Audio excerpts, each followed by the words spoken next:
যেটা আমার ক্ষমতায় থাকে না, না, সেটাও তিনি তার তার দয়ায় ক্ষমতায় তৈরি করে দেন।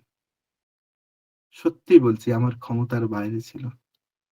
কিন্তু পরমপিতাকে ভালোবাসলে, পরমপিতাকে যদি মাথায় নিয়ে চলা যায়, ঠাকুর তোমাকে হেল্প করার জন্য সর্বশক্তি লাগিয়ে দেন। আমি এটা ফিল করেছি।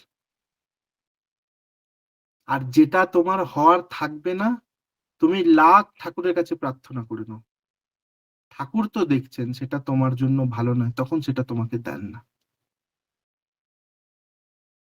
আজকে আমি সত্যি ঠাকুরের প্রতি, যে মানে আমি খালি ভাবি আর বলি, ঠাকুর তুমি না থাকলে আমরা কোথায় থাকতাম।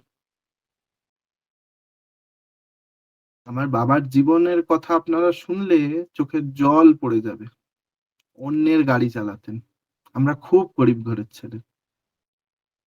2000 সাল, 2001 সাল, 2 সালে বাবা অন্যের গাড়ি ড্রাইভ করে আমাদেরকে ভরণ পোষণ করতেন।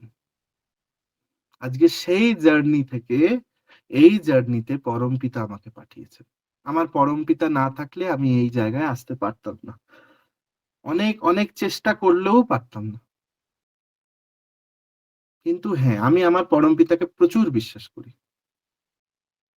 আমি এত বিশ্বাস, আমার বিশ্বাসের কোনো শেষ নেই তার প্রতি।